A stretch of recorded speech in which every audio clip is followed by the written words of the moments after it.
Eu queria fazer uma pergunta Oi. antes de, antes da gente encerrar. Eu queria saber, André, sobre a guerra civil no Líbano, a da década de 70, porque Sim. eu não sei se você sabe, minha família é libanesa, então eu escutei já algumas versões de pessoas que viveram na guerra, de pessoas nativas, né? E foi essa guerra justamente que fez com que a minha família fugisse do Líbano para o Brasil. Você lembra Então eu de onde queria eles saber. eram? Oi? Você lembra de qual região eles eram? Sim, é Razi, interior do Líbano. Uhum. Ok. E eu queria saber outra perspectiva, né? Queria saber Então, a guerra da sua civil no Líbano, visão. a guerra civil, qual perspectiva? Desculpa, te interrompi. Eu queria saber da sua visão do estopim, quem estava encabeçando a guerra e qual o reflexo que ela tem no conflito de hoje. O Líbano é uma. É triste a história do Líbano, né? Porque o Líbano sempre foi a Suíça do Oriente Médio.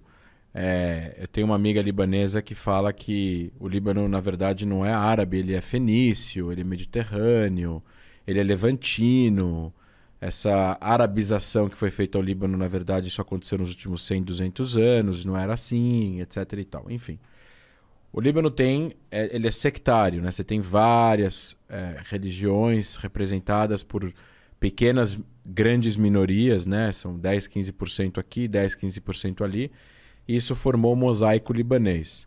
Com a entrada de palestinos ou árabes da região da Palestina que fugiram em 48, depois que se juntaram com lideranças da OLP que fugiram da Jordânia em 70, esses armados e organizados de forma paramilitar, o sul do Líbano se transformou num caos, porque eles estavam usando o sul do Líbano para atacar Israel e hostilizavam os cristãos libaneses que moravam no sul do Líbano.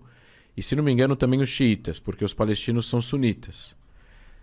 E começou, realmente, existiu aqui uma série de acusações. O que eu já escutei de estopim da Guerra Civil foi um casamento de um palestino que acho que tinha tido algum massacre em algum lugar é, de, de palestinos contra cristãos. E aí eles estavam num ônibus voltando de um casamento, atirando para cima, comemorando. E parece que os cristãos foram até esse ônibus, pararam o ônibus, mataram todo mundo. E que eram palestinos, e aí começou meio que a guerra civil. Com a guerra civil é que colapsou o exército libanês, não existia mais nada de união nacional, e cada um vai lutar pela sua tribo, pela sua etnia, pela sua religião. Então eram grupos opostos lutando, você tinha aqueles que eram pró-palestinos, Síria, é, de um certo modo, e os grupos mais pró-Estados Unidos, Israel, cristãos.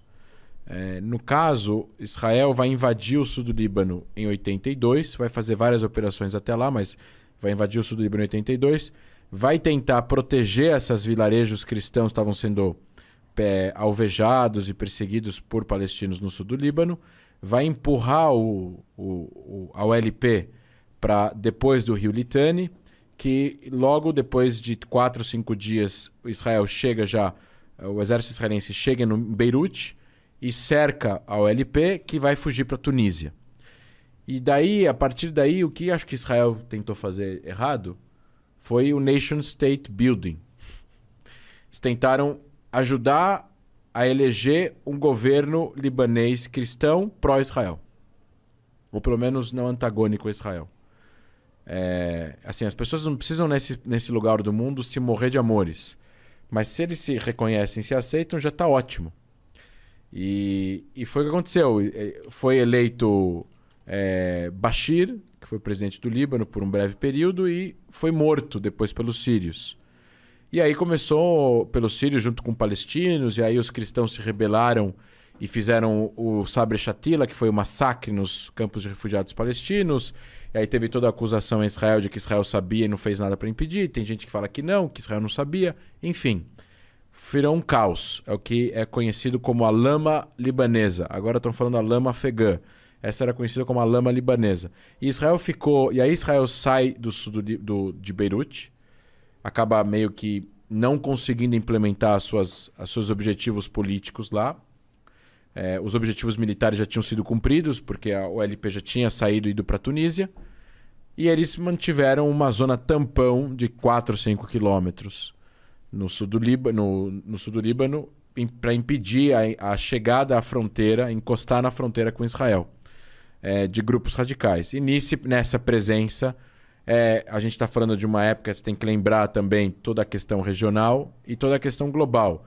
Estamos falando da década de 80, onde estava rolando a guerra do Afeganistão, já tinha acontecido a Revolução Islâmica, os iranianos já estavam dentro do Líbano influenciando com as guardas revolucionárias na criação de um grupo que veio se tornar o Hezbollah, que hoje é mais forte que o exército libanês.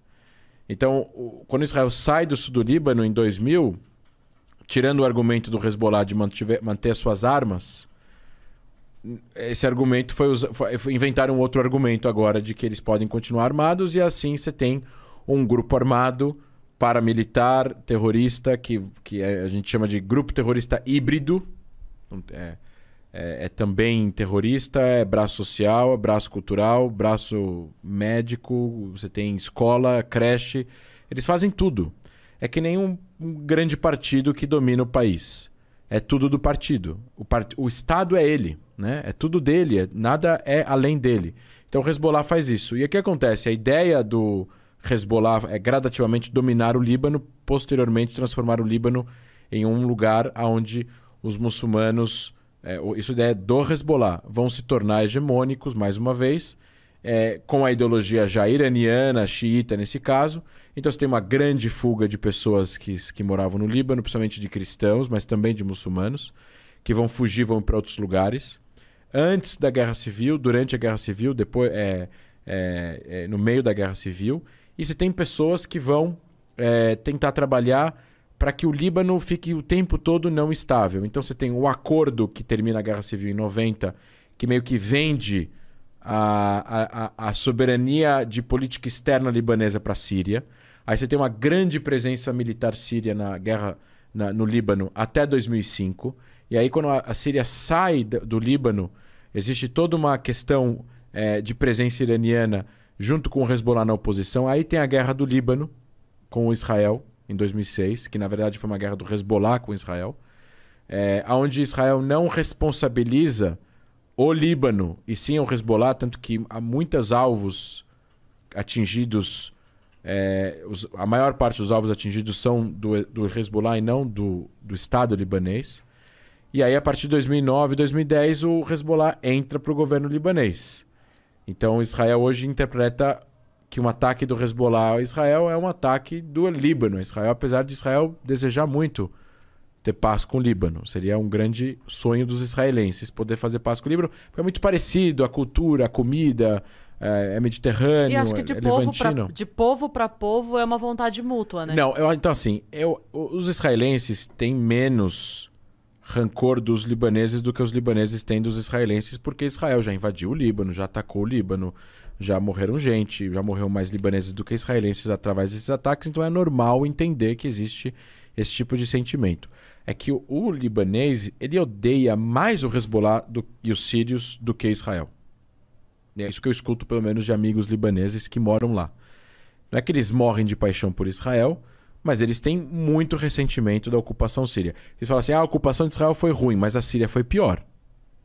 E a gente está falando de árabes, muçulmanos, etc. e tal. Então, assim, o que o Hezbollah... E só para terminar, Yasmin, a ideia que está por trás dessa crise econômica em toda é que eventualmente vai sucumbir e aí vai ser a entrada do Irã de uma vez por todas dentro do Líbano, porque enquanto que a moeda desvalorizou e tá acontecendo tudo que está acontecendo lá, que não tem eletricidade, não tem gasolina, não tem gerador, não tem nada, não tem remédio, porque o Líbano depende de 80% de importação, o Hezbollah está recebendo dinheiro do Irã e está comprando vouchers.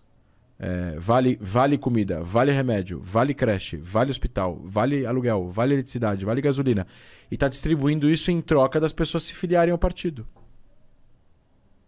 Então, ele está comprando as pessoas, enquanto o país está em crise total. Ele está ganhando popularidade, porque ele está dando comida para as pessoas. Eventualmente, numa crise política de queda, o Líbano poderia cair em mãos do Hezbollah. Eu acho difícil isso acontecer, porque o Líbano é muito próximo da França. O Líbano foi protetorado francês. O Macron visitou o Líbano quando teve a explosão no porto. Mas assim, é isso. A amônia que estava guardada no porto era do Hezbollah, que estava sendo guardado para o regime sírio. É tudo culpa deles.